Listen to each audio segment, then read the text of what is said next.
கர்த்தருக்கு பிரியமானவர்களே, பொருளாதாரத்தை குறித்து நாம் தொடர்ந்து கற்றுக்கொண்டு வருகிறோம். மீண்டும் இந்த அற்புதமான நிகழ்ச்சியை சந்திக்க தேவன் கொடுத்த ஒரு அரியான வாய்ப்புக்கு தேவனுக்கு கொடான கோடி நன்றி.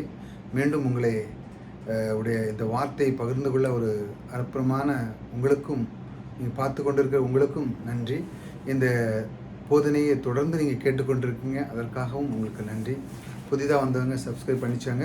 இந்த வார்த்தைகளை நீங்கள் கேட்கும் பொழுது உங்களுடைய உள்ளத்திலே தேவன் பொருளாதார செழிப்பை குறித்து அவர் கற்றுக் கொடுக்கிறார். கற்றுக் கொடுத்தது மட்டுமல்ல, உங்களுடைய வாழ்க்கையிலே பொருளாதாரத்தை குறித்து பாருங்கள், ஒரு நாளும் அவர் குறை வைக்க மாட்டார். அதனால தான் இன்றைக்கி ஒரு தலைப்பு வைத்திருக்கிறேன், பணத்தை குறித்து சபையில் போதிக்கக்கூடாதா. பாருங்கள், நிறைய சபைகளில் பாருங்களேன், இதை பற்றி போதிக்கவே மாட்டாங்க, போதிக்கிறதே கிடையாது. ஆனால் காசை கொடுங்க, அதை கொடுங்க, இதை கட்டணும், கோயிலை கட்டணும் அப்படிம்பாங்க. ஆனால் செல்வத்தை பற்றி எப்படி பெருக்க வேண்டும், எப்படி அதை கற்றுக்கொள்ள வேண்டும் என்று அவர்கள் கற்றுக் கொடுக்கிறதே கிடையாது. அது ஒரு ஆவிக்குரியமான ஒரு காரியமாக அவங்க நினைக்கிறது இல்லை. இன்று நாம் அதை குறித்து தான் பார்க்குறோம். இப்படி கற்றுக் கொடுக்கிற தேவன், கர்த்தர் நல்லவராக இருக்கிறார். பாருங்கள், இந்த வார்த்தைகளை நாம் கேட்கும் பொழுது நம்முடைய உள்ளம் மகிழ்கிறது. பாருங்கள், அதான் தேவன் பாருங்கள், முதல் பகுதியை நம்ம பார்த்தோம், பொருளாதார செழிப்பை குறித்து தேவனுடைய விருப்பமும் சித்தமும் இருக்கிறது நம்மை பற்றி. பாருங்கள், அது முதல் பகுதியில் நிறைய வீடியோ நான் உங்களுக்கு போட்டிருந்தேன். ரெண்டாவது பகுதி பார்த்தா மக்கள் இந்த பொருளாதாரத்தை குறித்து நம்பும் பொய்கள் அப்படின்னு நிறைய நான் உங்களுக்கு ஏற்கனவே நான் போச்சிருக்கிறேன். நீங்கள் போன வீடியோவில் நீங்கள் பார்த்தீங்கன்னா நிறைய இருக்குது. இந்த மாதிரி பொய்களை நம்பி அவங்க வாழ்ந்தாலே அவங்களுடைய வாழ்க்கை பின்தங்கி இருக்கும். ஏனென்றால் இந்த மாதிரி காரியங்களை நம்புகிறார்கள், பொய்யான காரியங்கள், இந்த மாதிரி வார்த்தைகளை அவர்கள் நம்புகிறார்கள். பாருங்கள், இந்த மாதிரி அவர்கள் நம்பும் பொழுது அவருடைய வாழ்க்கை செழிப்படைவதில்லை. காரணம் என்றால் நிறைய விசுவாசிகளே அப்படி தான். நிறைய பேர் இந்த பணம்னு சொன்னாலே இல்லை, பரலோகம் மட்டும்தான் போகணும், பணம் நம்ம சம்பாதிக்கக்கூடாது, இப்படி வார்த்தைகளை அவர்கள் கேட்டு கேட்டு அவர்களுடைய பொருளாதார நிலையில் அடைவதில்லை. ஆனால் தேவன் பைபிள் கொண்டு போவாங்க, வாங்குவாங்க, பேசுவாங்க. ஆனால் பணத்தை பற்றி அவங்களுக்கு ஒரு நல்ல ஒரு அபிப்பிராயம் இல்லாமல், கற்றுக்கொள்ள இல்லாமல் இருக்கிறதுனால அவங்களுடைய வாழ்க்கையை பின்தங்கி போகிறது. இன்று நாம் அதை குறித்து இன்னும் அதிகமாக பார்ப்போம். இன்று நமது 6 பொய்களை பார்த்தோம். அவர்கள் பொய் இருந்தது எப்படி அவர்கள் நம்புகிறார்கள். இன்னும் 7வது பொய் பாருங்கள், பணம் ஒரு ஆவிக்குரிய விஷயமே அல்ல. இப்படி நம்ம பணம் ஒரு ஆவிக்குரிய விஷயமே, ஆகவே இதை குறித்து சபையில் பேசக்கூடாது. பாருங்கள், இப்படி பேசுகிறாங்க, சபையில் பேசக்கூடாது, போதகர் பேசக்கூடாது, மற்ற யாரும் பேசக்கூடாது, இந்த மாதிரி கோயிலில் பிரசங்கமும் பண்ணக்கூடாது, இப்படிலாம் சொல்கிறாங்க. பாருங்கள், இப்படி அனைவரும் இருக்கிறாங்க. பாருங்கள், அது ஆவிக்குரிய சப்ஜெக்டே கிடையாது, இது ஆவிக்குரிய சப்ஜெக்டே கிடையாது என்று. ஆகவே இதை குறித்து நம்ம பிரசங்கத்தை கேட்கவும் கூடாது, அதை போதிக்கக்கூடாது. இப்படிங்களாம் நிறைய இருக்கிறாங்க. சில பேர் இப்படி பேசுவார்கள், இது என்ன பிரசங்கம், பணத்தை குறித்து ஆவிக்குரிய விஷயமெல்லாம் போயிடும், பணத்தை குறித்து ஏன் பேசணும், இப்படின்னு நிறைய பேர் இந்த உள்ளத்தில் அவங்க வச்சுருக்காங்க. இந்த மாதிரி நான் உங்களுக்கு சொல்கிறேன் பாருங்கள், இந்த பரிசுத்த வேதாகமத்தில் பாருங்கள், 20% பகுதி பாருங்கள் பொருளாதாரத்தை காரியத்தை குறித்து அடங்கியிருக்கிறது.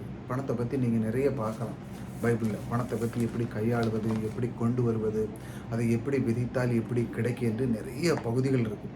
ஆனால் பாருங்கள், இதெல்லாம் சொல்லக்கூடாது. ஏன்னா பைபிளில் வேதாகமத்தில் இருக்குது, ஆவிக்குரியமான ஒரு சப்ஜெக்ட். இதை எடுத்து மக்களுக்கு சொன்னால் தான் அவங்க செழிப்பாக இருப்பாங்க. இதை சொல்லணும். ஆனால் நிறைய பேர் இதை பேசாதங்க, வேறு விதமாக பேசுங்க. இங்கே 20% கொடுத்துருக்குன்னா ஏதோ ஒரு காரணத்தை கொடுத்துருக்கு. நீங்கள் செழித்து நன்றாக இருக்க வேண்டியதான் தேவனுடைய விருப்பமே. நான் ஏற்கனவே உங்களுக்கு சொல்லியிருக்கேன். பாருங்கள், அந்த காலத்தில் பார்த்தீங்கன்னா நீங்கள் பொருளாதாரத்தில் எதெல்லாம் குறிப்பாங்க, ஆடு மாடு கழுதைகள், இந்த மாதிரி காரியங்கள் தான் அந்த பொருளாதாரம் கொடுப்பாங்க. பாருங்கள், சம்பத்துகள், கொடுத்தல், தசம்பம், அதாவது கொண்டு முதல் பலனை கோயிலுக்கு கொண்டு பண்டசாலையில் கொண்டு கொடுப்பாங்க. இப்படிலாம் கொடுத்து தான் அவங்களுடைய இதை வளர்த்து கொண்டாங்க. அவங்களுக்கு அந்த மாதிரி ஒரு காரியம் அந்த காலத்தில் இருந்து. பாருங்கள், இதுதான் இந்த வேத வசனம் இதைத்தான் பரவலாக போதிக்கிறது. இந்த மாதிரி காரியத்தை குறித்து அந்த வேத வசனம் நீங்கள் பார்த்தீங்கன்னா இதை குறித்து போதிக்கிறது. வேதாகமத்துக்கு 20% அடிப்படை காரியத்தில் இதுதான் அடங்கியிருக்கு பாருங்கள் என்று. அது ஒரு ஆவிக்குரிய சப்ஜெக்ட் இல்லை என்று சொன்னால் ஏன் இவ்வளவு பெரிய முக்கியத்துவம் இந்த பைபிள் கொடுக்கு? ஆவிக்குரிய சப்ஜெக்டே இல்லைன்னு சொன்னால் ஏன் இவ்வளோ பெரிய முக்கியத்துவம்? இது ஒரு பெரும் பகுதியை போதிக்க வேண்டும். கொஞ்சம் நாம் சிந்தித்து பார்ப்போம். பாருங்கள், அது நிறைய இதை போதிக்க வேண்டும் மக்களுக்கு. இப்படி இல்லைன்னா வாழ்க்கையில் எப்படி முன்னேற முடியும்? பாருங்கள், வேத வசனத்திலிருந்து பணத்தை பற்றி நாம் பேசும்போது இது ஆவிக்குரிய காரியம் என்று நான் உங்களுக்கு சொல்லி இதை பற்றி பேசும்போது இது உண்மையிலே ஆவிக்குரிய காரியங்க என்னங்கன்னா. ஏன்னா பைபிளில் கொடுக்கப்பட்டிருக்கு 20% கொடுக்குறதுனா ஒரு மனிதனை உயர்த்துவதற்காக தான் கொடுத்துருக்கு. ஓட்டாண்டியாக வைக்கிறதுக்காக கொடுத்துருக்கு. இந்த நீங்களே ஏற்கனவே நான் உங்களுக்கு ஏகப்பட்ட சொல்லியிருக்கேன். ஆதியாகமத்தில் நீங்கள் முதல்ல பார்த்தீங்கன்னா, ஆதாம ஒரு மனிதனுக்கு என்ன அழகாக உண்டு பண்ணார். அப்போ அவனை ஓட்டாண்டியாக அவன் இவ்வளோ தேவையா? அவருடைய ஆசைகள், அவருடைய விருப்பங்கள் மிக பெரிது. அதை நீங்கள் ஒரு மனிதன் புரிந்து கொள்ளும்போது அவனுடைய உள்ளம் மகிழும். இந்த அண்ட சராசரி படைத்தவர் எனக்குள்ளே இருக்கிறாரா? ஆகா, வேக்கு வண்ணமாக இருக்கு அப்படின்னு நீங்கள் யோசிக்கணும் பாருங்கள். இந்த மாதிரி காரியத்தை இன்று நான் ஆவிக்குரியதை தான் பற்றி நான் பேசிக்கொண்டு இருக்கிறேன். வேத வசனத்தில் நம்மை உண்டாக்கின தேவன் நம்மை எப்படி வாழ வேண்டும் என்று போதித்து கொண்டு இருக்கிறார். நான் அவர் எப்படி வாழ வேண்டும் அதான் நான் உங்களுக்கு சொல்லியிருக்கேன்னா அதை பற்றி தான் நான் இப்போ உங்கள்கிட்ட பேசிகிட்டு இருக்கேன். பாருங்கள், நம்மை குறித்த தேவனுடைய விருப்பமும் சித்தமுமாக இருக்கிறது எது? பொருளாதார செழிப்பில் குறித்துங்க. அவர் எப்பவும் நம்மளே தான் நினைத்துட்டு இருக்கிறார். இவனை எப்படி உயர்த்தணும், இவனுக்கு ஏதாட்டு கற்றுக் கொடுக்கணுமேன்னு சொல்லி வேத வசனத்தில், வேத பகுதியில் பாருங்கள், இந்த பைபிளில் 20% உங்களை செழித்து வாழ பல வழிகளை சொல்லியிருக்கிறேன். ஏற்கனவே நான் நிறைய உங்களுக்கு சொல்லியிருக்கிறேன். அதை எப்படிலாம் இன்றும் நீங்கள் தொடர்ந்து மெதுவாக நிதானமாக கேளுங்கள். உங்களுடைய வாழ்க்கையிலே பொருளாதாரம் நிச்சயமாக மாறும். உங்களுக்கு ஒரு குறைவு இருக்காது. பொருளாதாரத்தில் அந்த செழிப்பு வரும் பொழுது உங்களுடைய வாழ்க்கை திறனை மாற பாருங்க. எப்படி தரித்திரத்திலிருந்து மேற்கொள்வது பாருங்கள், மனிதனோட வாழ்க்கையில் இதெல்லாம் மேற்கொள்ளுங்க. எப்படி இல்லாமையிலிருந்து மேற்கொள்வது, எப்படி ஏழ்மைத்தனத்திலிருந்து மேற்கொள்வது, எப்படி மேலே வருவது, இதெல்லாம் நாம் அறிந்து கொள்ள வேண்டும். பாருங்கள், மனுஷனுடைய வாழ்க்கையில் இது ரொம்ப முக்கியம். நான் இன்றைக்கி எல்லாமே இருக்கேனே, இதை நான் ஓவர் கம் பண்ணணும், இன்னும் மேலே போகணுன்னா என்ன செய்யுது, நான் எப்படி அறிந்து கொள்வது, நான் எப்படி கற்றுக்கொள்ள, நான் இன்றைக்கி இருக்கிற சூழ்நிலையை விட நான் இன்னும் அதிகமாக பெருக வேண்டும், நான் என்ன செய்ய வேண்டும் என்று ஒவ்வொரு மனிதனும் இன்றைக்கி தேடுறான். எப்படி பெருக்க, பணத்தை எப்படி இப்படி கூட்டிகிட்டு போவ அப்படின்னு அவனுடைய எண்ணமே அந்த எண்ணத்துக்குள்ளே அவன் கொண்டு வரான். அந்த மாதிரி தேவன் அந்த அளவுக்கு அவனை கற்றுக் கொடுக்குறார் பாருங்கள் செல்வத்தை பற்றி. நீ பைபிளில் போட்டிருக்கலாம், நீ வாழ இல்லாமல் தலையாக இருக்க வேண்டும் என்று சொல்லி, நீ கீழே இல்லாமல் மேலாக இருக்க வேண்டும் என்று.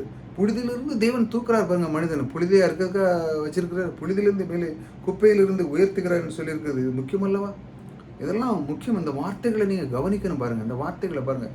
உன்னை வாழ வைக்க மாட்டேன், உன்னை தலையாக வைப்பேன், உன்னை உயர்த்துவேன், நீ புழுதியிலிருந்து அவரை தூக்குவார், இப்படிலாம் நிறைய சொல்லுவார். நான் உன்னை விட்டு விலக மாட்டேன், உன்னை கைவிட மாட்டேன்.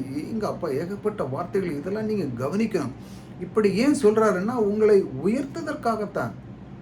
இல்லை நீங்கள் அவர் சொன்னதோடு சரி அப்படின்னு இல்லை, அந்த வார்த்தை எனக்கு சொல்லப்பட்டிருக்கிறது, அதை நான் எப்படி அதை கற்றுக்கொள்ள, அதைத்தான் நீங்கள் தாகமாக இருக்கணும். அதை எப்படி நான் பெருக்க, அதை நான் எதன் மூலமாக நான் பெருக்க அப்படிங்கிறது தான் அந்த வேத வசனத்தில் இருக்குது. அதை தெளிவாக மெதுவாக கேளுங்க, உங்களுக்கு அதனுடைய பொருள் புரியும் பாருங்க. புழுதியிலிருந்து உட்கார்றதுக்காக தேவன் நம்ம உண்டு பண்ணியிருக்கிறார் இல்லையே, அவர் நம்ம உயர்த்ததற்காகலாம் உண்டு பண்ணியிருக்கிறார். நீங்கள் குப்பையில் கிடைக்கிறதுக்கு ஆவிக்குரிய காரியமாக கிடையாது. நீங்கள் பெரிய இப்படி நினச்சிங்கன்னா நீங்கள் பெரிய முட்டாள் தான். அது ஒன்றும் குப்பையில் கீழே கிடக்கிறது வெறும் நீங்கள் கிறிஸ்துவாக இருந்துட்டு குப்பையிலே கிடக்கிறது நல்லதா? நீங்கள் மேலே வரணும், அதை அறிந்து கொள்ள வேண்டும் பாருங்கள். நம்மை மட்டுமல்ல, இப்படி நீங்கள் யோசித்து கீழே கிடக்கிறது நம்மை மட்டும் பாதிக்காது. நம்மளுடைய சன்னதி, நம்முடைய பிள்ளைகளுக்கும் பிள்ளை, நீங்கள் அப்படியே இருந்தீங்கன்னா உங்களை மட்டுமல்ல. இந்த பாருங்கள், இந்த மாதிரி காரியங்களில் நீங்கள் யோசிக்கணும். இந்த மாதிரி புழுதியில் கிடந்தால் நம்மளே நீங்கள் மட்டும் இதில் உங்களுடைய வர்ற பிள்ளைகள் இதெல்லாம் உங்களுடைய வாழ்க்கை ரொம்ப கஷ்டப்படுவாங்க. ஏனென்றால் தேவன் உங்களை உயர்த்ததற்காகவே அவர் உங்களுக்கு இந்த 20% இந்த வேதாந்தத்தில் கொடுத்துருக்கிற பணத்தை எப்படி பெருக்க என்று பாருங்கள். நாம் என்ன நம்புகிறோமோ, எதை அரவணைத்துக் கொள்கிறோமோ அது நம்முடைய தலைமுறைகளை பாதித்து கொண்டது. நம்ம எதை நம்புகிறோம், எதை பாருங்கள், பொய்கள். இந்த பொய்களெல்லாம் நம்பினோன்னா தலைமுறையாக நம்மளை பாதித்து நம்மளை உயர்த்தவே விடாது. அதனால தான் அந்த மாதிரி தேவனுடைய வார்த்தைகளை நம்ம அதிகமாக கவனிக்க வேண்டும், கேட்க வேண்டும், தினமும் கேட்கணும்.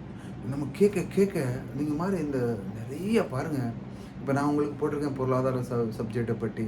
அடுத்தல ஒரு பெரிய தொடர்பு இருக்குது. நீங்கள் என்னுடைய யூடியூப்பில் நீங்கள் பார்த்தீங்கன்னா நம்முடைய இருதயத்தை எப்படி பலப்படுத்துவது ரொம்ப முக்கியமான ஒரு சப்ஜெக்ட்.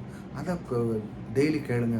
இப்போ அதிகமாக ஒரு தொடர்பு போட்டுக்கிட்டு இருக்கேன் பாருங்கள், கர்த்தர் எப்படி நம்மளை வழி நடத்துகிறார் என்று. சின்ன சின்ன வார்த்தைகளை கேட்கும் பொழுது நம்முடைய உள்ளம் மகிழ்கிறது. அதை விட நம்முடைய வாழ்க்கை பிரகாசமாக இருக்கிறது. உங்கள் பிரயாசத்தில் நீங்கள் போகிறீங்க, தேவனுடைய வார்த்தையை கேட்கும் பொழுது உங்களுடைய பிரயாசம் லகுவாக இருக்கும். அதை விட்டு நீங்கள் விலகி தேவனுக்குள்ளே வரும் பொழுது உங்களுடைய எல்லா காரியம் சக்ஸஸாக போகிறீங்க. இதை தான் மனிதன் கற்றுக் கொடுக்குறார் பாருங்கள். ஆகவே தான் 20% பொருளாதாரத்தை குறித்து வேத வசனம் போதிக்கிறது. கொஞ்சம் கவனிக்க வேண்டும். ஏன் 20 வசனம் செலவிட்டிருக்கிறது? அவ்வளவு பெரிய கவனம் பொருளாதாரத்தை குறித்து என்ன வேதம் அவ்வளோ கவனம் செலுத்துகிறது என்பதை பார்ப்போம். அந்த அளவுக்கு என்ன கவனம் அது கொடுக்கிறது, நமக்கு எப்படி கொடுக்குற அந்த 20% ஏன் கொடுக்குறதுன்னு பார்ப்போம் இன்னைக்கு. 20% அது என்னத்தை போதிக்கிறது அதையும் நம்ம பார்ப்போம். என்ன கவனத்தை நம்ம கொடுக்கிறது, என்ன அதை போதிக்கிறது பார்ப்போம். தேவன் தான் ஐஸ்வர்யத்தை சம்பாதிக்கிற பலனை கொடுக்கிறார். பாருங்க, முதலாவது தேவன் தான் ஐஸ்வர்யத்தை சம்பாதிக்கிற பலனை கொடுக்கிறார். முதல் நீங்கள் கவனிக்கணும். கொடுக்கிறது என்பது வேத வசனம் பரவலாக போதிக்கிறது. தேவன் தான் கொடுக்கிறார். பாருங்க, நம்முடைய வாழ்க்கையிலே நம்முடைய எத்தனை வேலைகளை பிரயாசப்பட்டாலும் தேவனுடைய அனுக்கிரகம் கண்டிப்பாக இருக்கணும். அதுதான் ரொம்ப முக்கியம். பாருங்க, உபாகம் 8:18 சொல்லப்பட்டிருக்கு. பாருங்களேன், ஆபிரகாமுக்கு அந்த பாருங்க, உபாகம் 8:18 அந்த வாசிக்கிறேன். உபாகம் 8:18 எடுத்துக்காங்க. உபாகம் 8:18. உன் தேவனாய் கர்த்தர் நினைத்து உன் பிதாக்களுக்கு ஆணையிட்டு கொடுத்த தம்முடைய உடன்படிக்கை உறுதிப்படுத்தும் போது இந்த நாளில் உனக்கு உண்டாயிருக்கிற போல உன் ஐஸ்வர்யத்தை சம்பாதிக்க பலனை உனக்கு கொடுக்கிறார். பாருங்க, இந்த மாதிரி ஐஸ்வர்யத்தை சம்பாதிக்கிற பலனை கொடுக்கிறார். பாருங்க, ஆபிரகாமுக்கு உண்டு பண்ணின உடன்படிக்கை அவனுக்கு அவன் கொடுத்த ஆணை அதில் என்ன அடங்கியிருக்கிறது என்று ஆணை கொடுத்திருக்கிறார். அதில் அவர் கொடுத்திருக்கிறார், சம்பாதிக்கிற பலனை நான் உனக்கு தருகிறேன். அப்போ நீங்கள் எப்படி சொல்லலாம், ஆவிக்குரிய இதெல்லாம் கொடுத்துருக்கணும், ஏன் சம்பாதிக்கிற பலனை கொடுத்துருக்கிறார்? பாருங்க, அந்த ஆண்டவர் ஒரு வாக்கு தத்துவம் கொடுக்கணும், உனக்கு சம்பாதிக்கிற பலனை கொடுக்குறாருன்னு சொல்லியிருக்காரு. பாருங்க, நீங்கள் ஆதியாம் 17 அதில் நீங்கள் பார்த்தீங்கன்னா தேவன் அவனுக்கு ஐஸ்வர்யத்தையும் செல்வத்தையும் ஆணையிட்டு கொடுத்துருக்கிறார். பாருங்க, ஆணையிட்டு கொடுத்துருக்கிறார். ஆதியாம் 17 பார்த்தீங்கன்னா உனக்கு எல்லாத்தையும் நான் உனக்கு தருவேன், சம்பத்தையும் தருவேன், இந்த தேசமே முழுவதும் உனக்கு தருவேன். ஏன் இந்த அளவுக்கு கொடுக்குறாருன்னா அவன் ஐஸ்வர்யனா இருக்கணும். அப்படி இருக்கும் பொழுதுதான் நீங்கள் தேவனுக்குள்ளே இருக்கீங்க. உங்கள் மூலமாக சுவிசேஷத்தை அறிந்து கொள்வார்கள். நீங்கள் ஓட்டாண்டியார்னா இது யாரப்பா இவன் இப்படி இருக்கான், கர்த்தரை அறிந்திருக்கிறான்னா கர்த்தர் ஒன்றுமே இல்லாமல் சும்மா இருக்கான், ஓட்டாண்டியாமல். அப்போ என்னென்னா நீங்கள் வெறும் கடமைக்கு தான் இருக்கீங்க வழி தேவனை அறிந்து கொள்ளி இதிலிருந்து ஓவர் கம் பண்ணி அதை மேற்கொள்வதற்கு நான் தேட வேண்டும். உங்களுக்கு கொடுக்கப்பட்ட இந்த வேதாமத்தை நீங்கள் அறியலைன்னு அர்த்தம். அதான் உண்மை.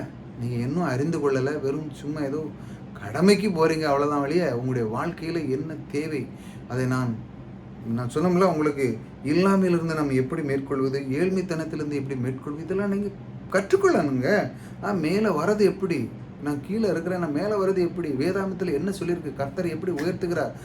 ஆபிரகாமை பாருங்கள், ஆபிரகாமுக்கு என்ன கொடுத்துருக்காரு பாருங்கள், அவனுக்கு அவன் ஆணையிட்டு கொடுத்துருக்கிறார் பாருங்க. அவனுக்கு உடன்படிக்கை பண்ணியிருக்கிறார். ஆவிக்குரியமான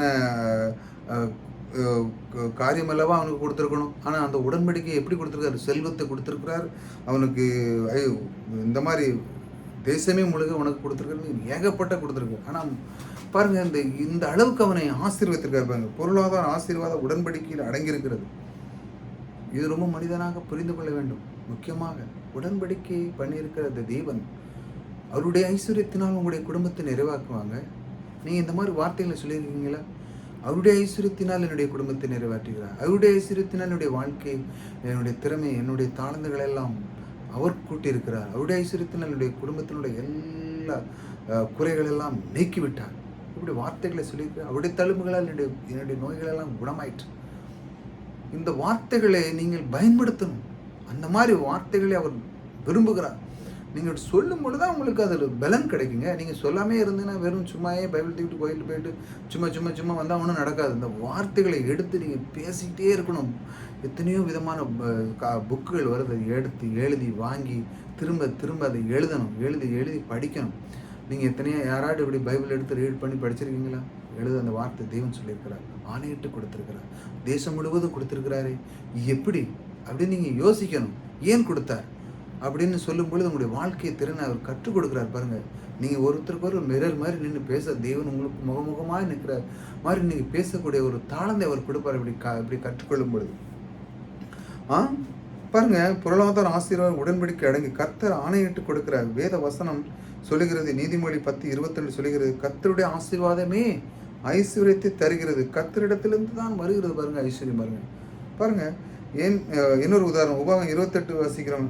நீ கையிட்டு செய்யும் காரியங்கள் எல்லாம் தேவன் ஆசீர்வதிக்கிறார். ஆசீர்வாதம் கட்டளையிடுகிறார் கர்த்தர். பாருங்க, இந்த மாதிரி காரியம் நிறைய இருக்கு. கர்த்தர் ஐஸ்வர்யத்தை தருகிறார் என்று ஒரு மனிதன் அறிந்து கொள்ள வேண்டும். பாருங்க, இது ரொம்ப முக்கியம். அவர் தான் ஐஸ்வர்யத்தை தருகிறார் என்று தேவன் அறிந்து கொள்ளும் பொழுது உங்களுடைய வாழ்க்கை திறன் மாறும். நான் என்னுடைய பிரயாசத்தில் அல்ல, அவருடைய ஆசீர்வாதத்தில் நான் இன்னைக்கு இருக்கிறேன் அப்படின்னு நீங்கள் சொல்லியிருக்கீங்களா? இப்படி சொல்லி பழகுங்க. மற்றபடி வேறு விதமாக பேசக்கூடாது. அவன் இப்படி ஆகிட்டு அப்படி ஆகிட்டு, அது இப்படி இல்லை, அதனால தான் நான் இப்படி இருக்கேன் அப்படின்னு சும்மா சும்மா எதை ஏனதானமானலாம் பேசக்கூடாது. அவருடைய ஐஸ்வர்யத்தினால் என்னை நிறைவாக்குகிறார், ஆகவே அவர் ஐஸ்வர்யத்தை தருகிறார் எனக்கு அப்படின்னு நீங்கள் சொல்லணும். ஒவ்வொரு மனிதனும் இதை புரிந்து கொள்ள வேண்டும். புளிதிலேருந்து தூசிலையும் கிடக்கிறதுக்காக அவர் விரும்புகிறார் இல்லை, அதிலிருந்து நீங்கள் மேலே வரது தான் அவர் விரும்புகிறார். பாருங்க, கர்த்தருடைய வார்த்தையை நீங்கள் பற்றி கொள்ள வேண்டும். அவருடைய வார்த்தைகளை நீங்கள் பற்றி கொள்ளும் பொழுது உங்களுடைய வாழ்க்கை கர்த்தருடைய அந்த வார்த்தையை நீங்கள் பற்றி கொள்ளும் உங்களுடைய வாழ்க்கை திறன் மாறுபாருங்க. கர்த்தருடைய அன்பு, கிருபை, கர்த்தருடைய காரியங்களை குறித்து அறிந்து கொள்ள வேண்டும். நான் தான் திரும்ப திரும்ப உங்களுக்கு சொல்கிறேன், இந்த மாதிரி காரியத்தை குறித்து நீங்கள் அறிந்து கொள்ள வேண்டும். குறிப்பாக கர்த்தருடைய சித்தம் குறித்து அறிந்து கொள்ள வேண்டும். பெரிய காரியங்களை குறித்து எதிர்பார்க்க வேண்டும். ஆமாம், நான் இன்னைக்கு இருக்கிற நிலைமையில் இதை விடையும் மேலான நிலைமை எனக்கு தெய்வம் தருகிறார். இன்னைக்கு ஒரு காரியம் இருக்கிறேன்னா, ஒரு ஒரு ஒரு சில சூழ்நிலைகள் இருக்குன்னா, அந்த சூழ்நிலையெல்லாம் இப்போ எனக்கு இந்த மாதத்திலே நீக்கி விடுவார் அப்படி சொல்லணும். என்னைக்கு எங்கே போகுதோ, யாரு கண்டா, இப்படிலாம் பேசக்கூடாது. அவர் இருக்கிறார் என் கர்த்தர், அதனால் இந்த மாதத்துல இருந்தெல்லாம் நீங்கிறோம். இன்னைக்கு இந்த மாதத்தில் நான் கஷ்டத்தில் இருக்கிறேன்னா என்னுடைய வாழ்க்கையில் ஒரு நாளும் கஷ்டம் இருக்காது. அவருடைய ஐஸ்வர்யத்தினால் என்னுடைய குடும்பத்தை நடத்துகிறார் என்று நீங்கள் சொல்லும் பொழுது உங்களுடைய வாழ்க்கையில் செல்வங்களை நீங்கள் மற்றவர்களுக்கு கொடுக்க ஆரம்பித்து விடுவீர்கள். உங்களுக்கு அள்ளி அள்ளி கொடுக்குற தேவன் உங்களுக்குள்ளே வந்து விடுவார். ஏன்னா அவருடைய ஐஸ்வர்யத்தை உங்கள் குடும்பத்தை நிறைவாக்கும் பொழுது இந்த அண்டா சராசரி எல்லாமே அவருடையதுங்க.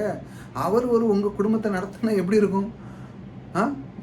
கோடான கோடி வைத்திருக்கிற இந்த தேவன், இந்த உலகமே அவருடைய உலகம். அவரே உங்களுக்கு உங்களுடைய குடும்பத்தை நடத்தும்போது எப்படி இருக்கும்? நீங்கள் இப்படி யோசிக்கிறீங்களா? என் தேவன் என் குடும்பத்தை நடத்துகிறார், அவர்தான் அவருடைய ஐஸ்வர்யத்தில் என்னை நிறைவாக்குறார். இப்படி பேச பேச பேச அப்படி பழகு. தினமும் பேசுங்க. காலையில் எழுந்து இந்த மாதிரி பேச ஆரம்பிங்க. பெரிய காரியங்களை குறித்து எண்ணணும். இதற்காகத்தான் வேத வசனம் அவ்வளவு போதிக்கிறது. பாருங்க, 20% இதை குறித்து போதிக்கிறது என்று சொன்னால் நம்மை இது ஏன் இது போதிக்கிறது என்று சொன்னால் நீங்கள் என்ன யோசிக்கிறீங்க? எப்படியோ எனக்கு தெரியல, அப்படி இல்லை. நம்மை அவர் தூக்கி விடுகிறார். பாருங்க, நம்மை அவ்வளவு நம்ம நல்வாழ்வை கொடுக்கிறார். இந்த வசனங்கள், இந்த 20% இந்த வார்த்தைகள், இந்த வேதாந்தத்தில் பணத்தை குறித்து இருக்குதுன்னா உங்களை ஓட்டாண்டி வைக்கிறதுக்கு இல்லை, உங்களை உயர்த்துகிறார். உங்களுக்கு நல்வாழ்வை தருவதற்கு தான் இந்த வார்த்தைகளை கொடுத்திருக்கிறார். பாருங்க, 20% பணத்தை குறித்தே போதிக்கிறது வேதாந்தத்தில். இதை நீங்கள் நன்றாக கவனிக்க வேண்டும். ஆனால் சிலர் இதை ஆவிக்குரிய சப்ஜெக்டே இல்லை என்று சொல்கிறார்கள். பணத்தை பற்றி பணத்தை பற்றி பேசக்கூடாதுன்னே சொல்லுகிறாங்க. பாருங்க, ஏன் இவர் பணத்தை பற்றியே பேசிகிட்டு இருக்கிறாங்க? பணம் முக்கியம் இல்லையா? பணம் ரொம்ப முக்கியங்க. நீங்கள் எங்கே போனாலும் உங்களுக்கு தேவை, அது ரொம்ப முக்கியம். பொருளாதாரத்தில் நீங்கள் செலுத்திருந்தால் தான் நீங்கள் சுவிசேஷத்தை அறிவிக்க முடியும். எங்கே போனாலும் உங்களுக்கு பொருளாதாரம் தேவைப்படுகிறது. ஒரு சுவிசேஷத்தை, ஒரு ஊழியத்தை நீங்கள் நடத்தினாலும் பணம் தேவைப்படுகிறது. சும்மா ஒன்றும் நடக்க முடியாத ஊழியம். தேவனுடைய ராஜ்யத்துக்கு நீங்கள் அவருடைய சித்தத்தை நிறைவேற்றணும்னா பணம் தேவைப்படுகிறது. அதன் மூலமாக மற்ற விசுவாசிகள் நமக்குள்ளே வர வேண்டுமென்றால், இந்த மாதிரி ஊழியத்தை நாம் நடத்த வேண்டாலும் அதுக்கு செல்வம் தேவைப்படுகிறது இல்லையா? கொஞ்சம் சிந்தித்து பாருங்கள். ஆனால் சிலவர்கள் இப்படி பேசுவார்கள், இதெல்லாம் பணத்தை பற்றி ஏன் பேசி கொண்டிருக்கிறான்னு சொல்லுவார்கள். கொஞ்சம் சிந்திக்க வேண்டும்.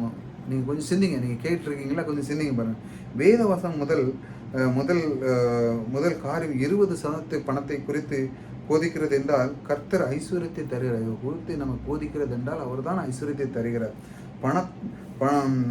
பணத்தை சந்தோஷமாக அனுபவிப்பதற்கு கர்த்தர் பலனை கொடுக்கிறார் என்று வேதவசனம் போதிக்கிறது. பணத்தை அனுபவிக்க வேண்டும்.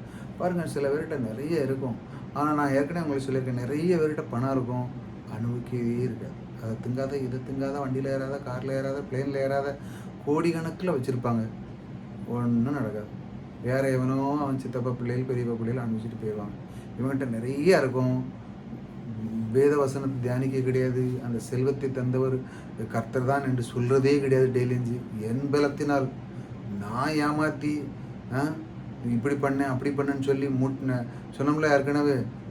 கிடைச்சதை சுருட்டுறதுக்கு மேலே போய் யாருக்கும் கொடுத்துடாத, சல்லி கேஸாக கொடுத்துடக்கூடாது. இப்படி நினைத்தா நடக்குமா? அது உங்களை அழிவுக்கு நேராக தான் கொண்டு வரும். கர்த்தரிடத்திலிருந்து பணம் வந்திருக்காக, இந்த கர்த்தருக்காக நான் செலவு செய்யும் பொழுது அவன் அந்த பணத்தை அனுபவிக்கிறதுக்கு தேவன் கிருபை கொடுக்கிறார். இதை நல்லா நோட் பண்ணிக்காங்க. பணத்தை நீங்கள் அனுபவிக்கணும். நீங்கள் செல்வம் எடுக்கிறீங்கன்னா, பல லட்ச ரூபாய் சம்பாதிக்கிறீங்கன்னா, அந்த பணத்தை நீங்கள் அனுபவிக்கணுங்க. என்றைக்கு அனுபவிக்க பாருங்க. உள்ள காலகட்டத்தில் 65, 60, 70 வயசுக்குள்ளே மனிதன் வாழ்க்கை சுருங்கி போயிட்டு, நீங்கள் இந்த 60, 50லே நீங்கள் அனுபவிக்கலைன்னா, நீங்கள் இந்த பணத்தை கொண்டு பல நாடுகளை போயிட்டு சுவிசித்து ஊழியம் செய்து கர்த்தருக்கு ஊழியத்துக்கான ஹெல்ப் பண்ணிக்கிட்டு மற்றவர்களுக்கு கொடுக்கறது, எஜுகேஷனுக்கு ஹெல்ப் பண்ணுறது, இந்த மாதிரி காரியங்களில் நீங்கள் பயன்படும் போது தேவன் அதை பார்க்கிறார். அதனால் உங்களுக்கு அந்த தேவன் கிருபை கொடுக்குறார். இதன் மூலமாக அதை நீங்கள் அந்த பணத்தின் மூலமாக நீங்கள் என்ன பண்ணுறீங்க, சந்தோஷமாக அனுபவிக்கிறது. இந்த பணத்தை சந்தோஷமாக அனுபவிக்கிறதுக்கு தேவன் கிருபை தேவைங்க. அப்போ நீங்கள் சொல்ல வேண்டும், இது ஐஸ்வர்யம் கர்த்தரால் வந்தது, அவர் எனக்கு சம்பாதிக்கிற பலனை கொடுத்திருக்கிறார். பைபிளில் போட்டிருக்கு. அதை நீங்கள் படித்து இதை தெரிந்து கொள்ள வேண்டும். பாருங்கள், நீதிமொழிகள் 10:22 பாருங்கள். 10:22 சொல்லியிருக்கு பாருங்கள். 10:22 நான் உங்களுக்கு வாசிக்கேன். நீதிமொழிகள் 10:22 அதில் என்ன கொடுத்துருக்கு பாருங்க.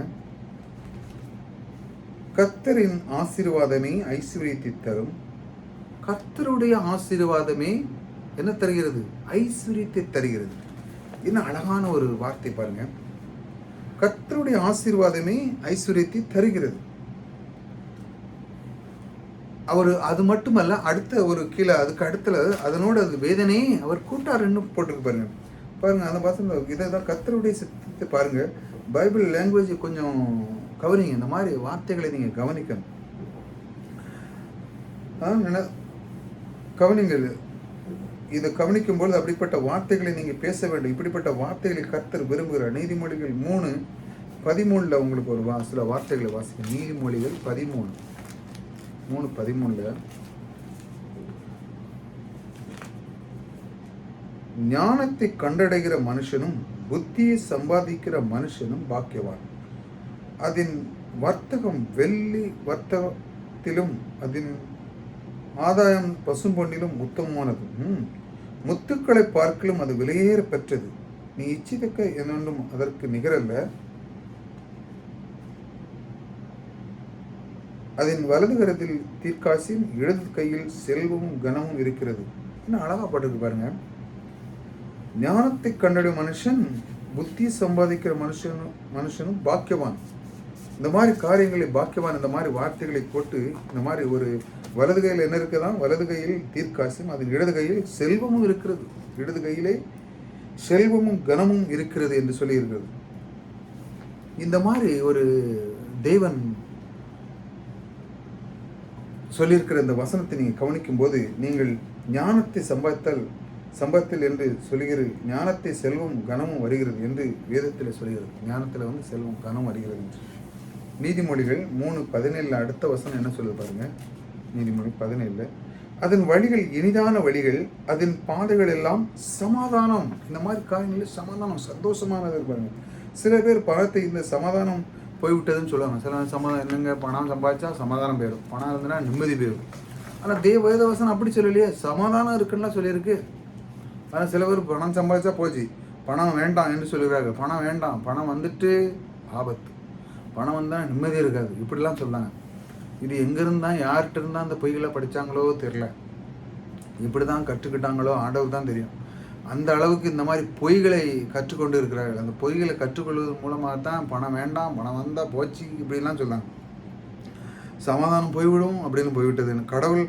கடவுள் பிள்ளையாக இருந்தால், கர்த்தருடைய வார்த்தையின்படி நடக்கிற மனிதனாக இருந்தால் பணமும் இருக்கும், அதன் உடைய வழிகள் எல்லாம் இன்பமாக இருக்கும். கர்த்தருடைய பிள்ளை பாருங்கள், அவனுடைய பாருங்கள், இந்த மாதிரி யோசிக்கிறவங்க சமாதானம் இப்போ எனக்கு வந்துச்சுன்னா போயிடுச்சுன்னா அவனுக்கு நிம்மதி இருக்காது. ஆனால் கர்த்தர் எப்படி பாருங்கள், கர்த்தருடைய பிள்ளையாக இருந்தால், அவனுடைய வார்த்தையை அவன் கேட்டு கீழ்ப்படி இருந்தால், அவனுடைய வார்த்தையின்படி நடக்கிற மனிதன் இருந்தால் பணமும் எழுது அவனுக்கு இருக்கும், அதனுடைய வழிகளும் நான் சொன்னோம்ல இன்பமாக இருக்கும். கர்த்தர் பணத்தையும் கொடுக்கிறார், சமாதானத்தையும் கொடுக்குறாருங்க. நிறைய பேர் பணம் வந்துச்சுன்னா நிம்மதி, இந்த பொய்யை நம்பாதங்க. பணம் இருந்துச்சுன்னா நீங்கள் நிறைய நல்ல காரியங்களை பண்ணலாம். பணம் வந்ததுன்னா நிம்மதி போச்சுன்னு இந்த பொய்களெல்லாம் நீங்கள் நம்பாதங்க. தேவனே சொல்லுகிறார், பணத்தையும் கொடுக்கிறார், சமாதானத்தையும் கொடுக்கிறார். அதை அனுபவிக்கிறதற்கு கிருபை கிடைக்கிறதே மிகப்பெரிய பாக்கியங்க. அது தேவன் அதை என்ன சொல்ல வருகிறார் என்றால், ஒரு சம்பாதிக்கிற அந்த அந்த அந்த பலனை நான் தான் தருகிறேன் என்று ஒரு மனிதன் தெரியணும். இல்லை நான் தான் 12 மணி நேரம் வேலை செய்தேன், 10 மணி நேரம் என்னால தான் எல்லாம் அப்படின்னு சொல்லக்கூடாது. எனக்கு இன்னைக்கு ஒரு பலன் இருக்குன்னா அது அவருடைய பலன். நான் இன்னைக்கு பேசி கொண்டு இருக்கிறேன்னா உங்கள்கிட்ட பேசணும்னா அது அவருடைய பலன், அவருடைய கிருபை. இந்த வார்த்தை எனக்கு கொடுக்கறதுக்கு ஒரு நேரத்தை கொடுத்துருக்கிறார் என்றால் அது அவருடைய கிருபை. ஒரு ஒரு அழகான ஒரு கேமராவோ ஒரு லைட்டோ எல்லாம் கொடுத்துருக்கிறார் என்றால் அது அவருடைய கிருபைங்க. பாருங்க, பிரசங்கி 5:19 ஒரு வார்த்தை இருக்கு. பிரசங்கி 5:19 உங்களுக்கு வாசிக்கிறேன். பிரசங்கி 5:19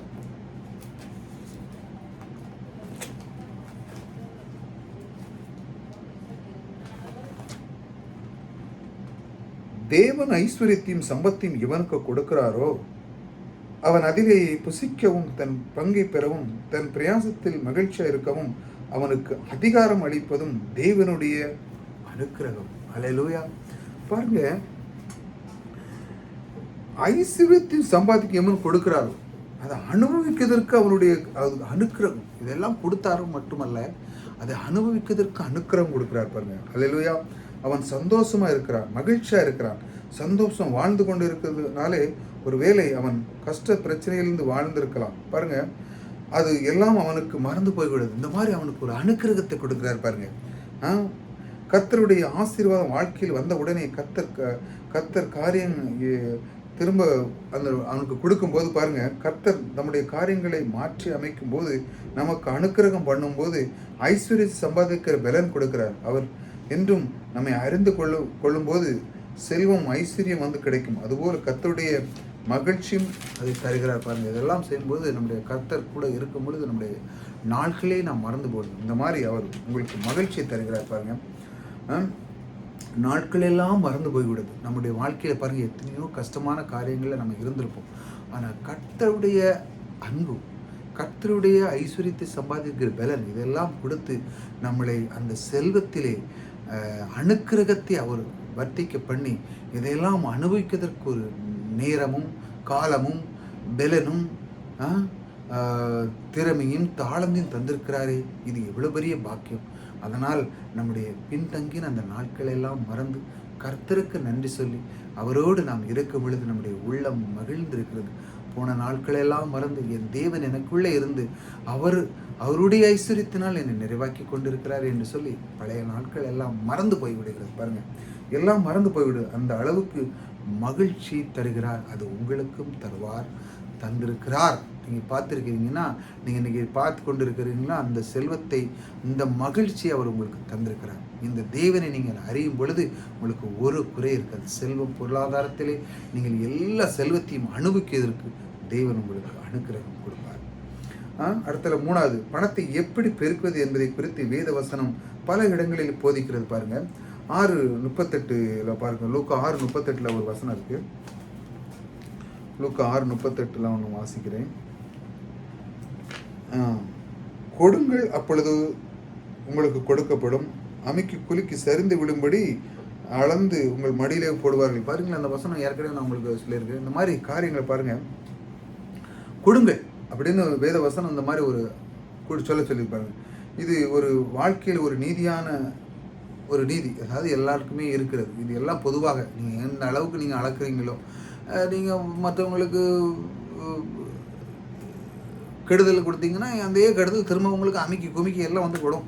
நன்மை கொடுத்தீங்கன்னா உங்களுக்கு நன்மை வந்து விழுந்துக்கிட்டே இருக்கும். இதுதான் வேதத்தின் ஒரு நீதியாக இருக்கிறது. அதாவது ஒரு சமமான இது அது என்னத்தை கொடுக்கணும் அப்படின்லாம் அங்கே ஒன்றும் தெளிவாக ஒன்றும் போடலை. இது ஒரு பிரமாணம். இந்த பிரமாணத்தை தேவன் சொல்லிக்கிறார், இப்படி நீ செய்யும்போது. அதனால தான் நீ பொருளாதாரத்தை விதித்தால், நீ செல்வங்களை விதிக்கும் போது முதல் கனிகளை நீ தேவன் பண்டசாலையில் கொண்டு வரும்பொழுது உனக்கு எல்லா பல கனிகளை திறந்து தேவன் இடம் கொள்ளாத அளவுக்கு நான் உனக்கு தருவேன் என்று சொல்லி, இது ஒரு நீதி. இது தேவன் கொடுத்துருக்கிறார். பாருங்க, இது வாழ்க்கையில் ஒரு நீதியாக இருக்குது. நான் ஏற்கனவே சொல்லியிருக்கோம்ல, வேத வசனம் என்ன சொல்லுகிறது என்றால், நீங்கள் எப்படி பெறுவது என்று, எப்படி ஆசீர்வாதத்தை இருப்பது என்று தான் போதிக்கிறது. இதை ஒரு மனிதன் நன்றாக புரிந்து கொள்ள வேத வசனங்களே பாருங்கன்னா, இது எப்படி நீங்கள் பெருக்குது, எப்படி நல்லா இருக்குது, எப்படி முன்னேறுது, இதுக்கு தான் இந்த வேத வசனமே கொடுத்துருக்கு. நீங்கள் ஓட்டாண்டி போய், நீங்கள் ஒன்றும் இல்லாமல் போய், மோசமாக போய் அப்படிங்கிறதா கொடுத்துருக்கு. நீங்கள் நல்வாழ்வு வாழ்வுக்கு தான் வேத வசனம் கொடுத்துருக்கு. அதை தான் நீங்கள் தியானிக்கணும். அதை தான் சொல்லியிருக்கு. எவன் தேடுகிறான் அவன் கண்டடைகிறான். தாகம் உள்ளவன் மேல் நான் தண்ணீரை ஊற்றுவேன்னு சொல்லியிருக்காரு. நீங்கள் தேடினா தானுங்க கிடைக்கும். நீங்கள் போனால் நீங்கள் ஒரு வேலைக்கு போய் அங்கே இருந்து அவங்களுடைய கையிட்ட காரியங்களை பிரயாசத்தில் உங்களுடைய வேலை திறமைகள்லாம் காட்டினா தான் உங்களுக்கு செல்வம் வரும். சும்மா இருந்தால் எப்படி படுத்து கிடந்துட்டா எப்படி வரும்? வராது. சோம்பேறி தான் கிடப்பான். அப்படி பாருங்க. அடுத்தல சிலர் என்ன சொல்லுறாங்க, ஐயோ எனக்கு போதும் என்று சொல்லி, சிலர் போதுங்க இது போதும், இந்த செல்வம் போதும். இப்படி இருந்தால் எப்படி இருக்கும் பாருங்க.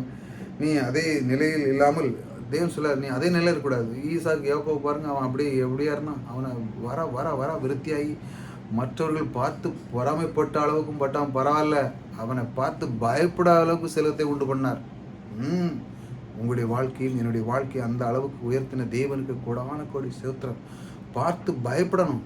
எங்க அப்பா அதனால மோத முடியாதுப்பா, செல்வங்கள் ஏகப்பட்ட இருக்கு, அதெல்லாம் தப்பு அப்படிங்கிற அந்த அளவுக்கு பொறாமையும் பயமும் வர அளவுக்கு அப்படியே உயர்த்தி இருக்கிறார் அந்த தேவன். அந்த அளவுக்கு உங்களை செல்வத்தை உயர்த்திருக்கிறார். அந்த கூடான கூடி தேவனுக்கு நன்றி சொல்லுங்க. ஒவ்வொரு நாளும் உங்களை உயர்த்திருக்கிற, உங்களை பார்த்து மற்றவர்கள் பயப்படுவாங்க, உங்களை பார்த்து மற்றவர்கள் பொறாமைப்படுவாங்க. அந்த அளவுக்கு உயர்த்திருக்கிறார் தேவன். அந்த அளவுக்கு ஈசாக்கெல்லாம் பாருங்க, அவன் வர வர விருத்தியாகி ஒருத்தனும் ஒப்பந்தம் பண்ண ஆரம்பிச்சிட்டான். ஐயா போதுமே சாமி, நீங்கள் எனக்கும் எதுவும் கெடுதல் பண்ணிடாதுங்க. அந்த அளவுக்கு உயர்த்துறார் இந்த தேவனை. இந்த அளவுக்கு அவனை பொருளாதாரத்தில் உயர்த்தினா தானே ஒரு மனுஷன் பயப்படணும். சும்மா ஓட்டாண்டியாக இருந்தால் எப்படி பயப்படும்? ஒன்றுமே இருந்து ஏன் ஒருத்தனும் பயப்படணும். அதை மாதிரி தான் தேவன் அந்த அளவுக்கு இந்த மாதிரி வார்த்தைகள் இல்லைங்க. இதெல்லாம் பார்க்கும் பொழுது நீங்கள் இதெல்லாம் எழுதி வச்சு பழகணும், எழுதி வச்சு சொல்லணும். பாருங்கள், அதே நிலையில் இல்லாமல் போக போக பெருக மகா பெரியவராக வேண்டும். நீங்கள் பெருக கொண்டே போக வேண்டும். அதன் வழி சொல்லி அந்த மாதிரி வழிகளை தான் அவர் சொல்லிக் கொடுக்கிறார். 20% பணத்தை பற்றி போதிக்கிறது என்றால் அப்படிப்பட்ட வழிமுறைகளை வேதம் போதிக்கிறது. அதில் ஒன்று நான் உங்களுக்கு சொன்னேன் பாருங்கள். இந்த மாதிரி காரியத்தில் நான் உங்களுக்கு சொன்னேன் பாருங்கள். பணத்தை சம்பாதிக்க பலனும் அனுபவிக்க பலனும் அதன் பணத்தை பெருக்குவதற்கு வளர்ப்பதற்கு பலனை கொடுக்கிறார். பணத்தை எடுத்து கொண்டு வந்து காணிக்கையாக கொடுக்குறாங்க. தசமபாகம் செலுத்தும் போது நம்முடைய ஆராதனை ஒரு பங்காக இருக்கிறது. வந்து நம்ம கோயிலில் வந்து கொடுக்குறோம், அது தேவனுடைய ஆராதனையாக ஒரு பங்காக இருக்கிறது. பாருங்கள், நம்முடைய பாருங்கள் ஆராதனை ஒரு பங்காக இருக்குது. இதனால் நான் நம்புகிறேன், பணம் வந்து ஆவிக்குரிய சப்ஜெக்ட் என்று நான் போதித்து கொண்டு இதுதான் உண்மையிலேயே ஆவிக்குரிய சப்ஜெக்ட். இதை நீங்கள் புரிஞ்சு கொள்ளணும். இது உண்மையிலேயே ஆவிக்குரிய சப்ஜெக்ட். இது நமக்கு முக்கியம் இல்லையா? நீங்களே கொஞ்சம் சிந்திச்சு பாருங்கள். பணம் முக்கியம் இல்லையா? தேவைங்க, நமக்கு எல்லாமே தேவை. தவறான பொய்களை நம்பி இருக்காதுங்க. உங்களுடைய திறமை தாளந்துகளை விளக்கும் போது செல்வம் வரும். கர்த்தர் தான் உங்களுக்கு ஐஸ்வர்யத்தை, அவர் உங்களுக்கு பலனை கொடுக்கிறார். இந்த வார்த்தைகளெல்லாம் நீங்கள் கற்றுக்கொள்ளும் பொழுது உங்களுக்கு குறைவில்லாத வாழ்க்கை கொடுப்பார். உபாகம் 26ஆம் அதிகாரத்திலிருந்து சில வசனங்களை நான் உங்களுக்கு வாசிக்கிறேன். உபாகம் 26 1 26:1.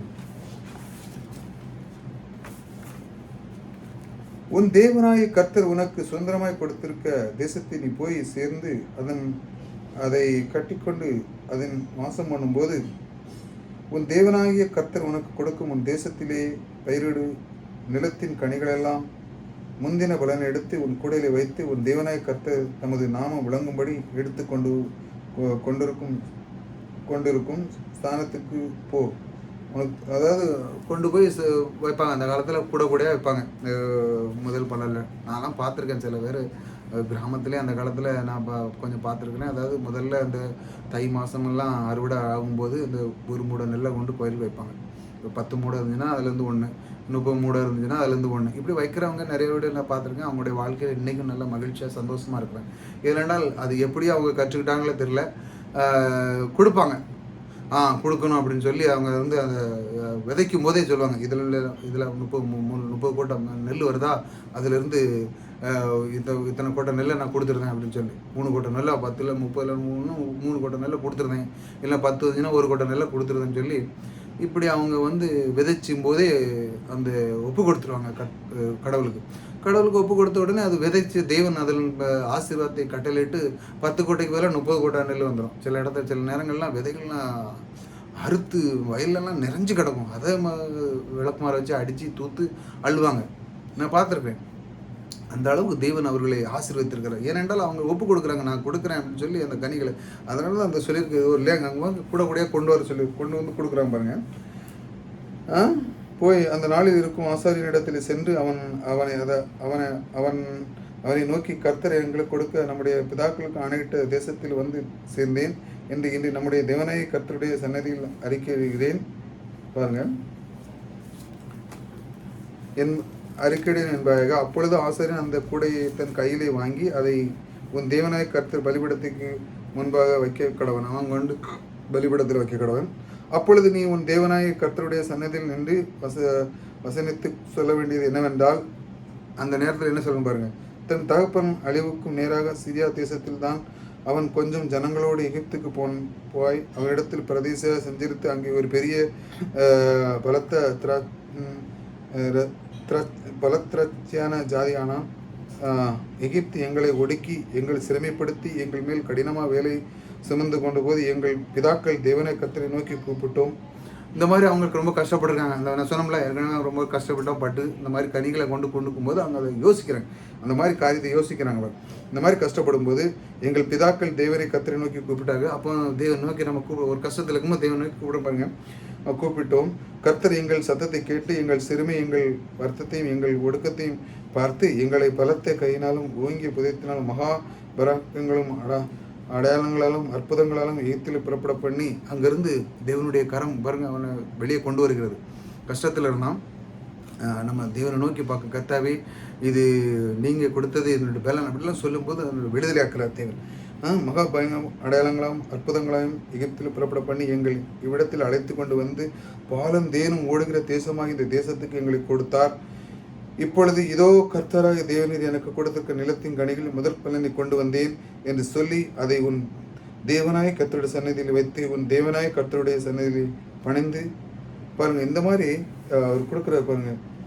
அடுத்த வசனம் என்ன சொல்லுவாங்க, நீயும் லேவியனும் உன்னிடத்தில் இருக்கிற பரதேசியும் உன் தேவனாய கர்த்தர் உனக்கு முன் வீட்டாருக்கும் அனுக்கிரகம் பண்ணின சகல நன்மைகளிலும் நித்தம் சந்தோஷப்படுவீர்களாக. இந்த மாதிரி செஞ்சு இந்த மாதிரி கொடுக்கும்போது நீங்கள் சந்தோஷப்படுவீர்களாக என்று கர்த்தர் அவர்களுக்கு வாக்கு கொடுக்குறார். இந்த மாதிரி பாருங்க, இந்த மாதிரி தேவன் செய்கிறார். இந்த மாதிரி நீங்கள் இப்படி இருக்கும் பொழுது உங்களுடைய வாழ்க்கையில் இந்த மாதிரி இருக்கும்போது நீங்கள் கர்த்தர் நோக்கி பார்க்கும்போது அவர் உங்களுக்கு இந்த மாதிரி ஒரு காரியத்தை கொடுக்குறாரு.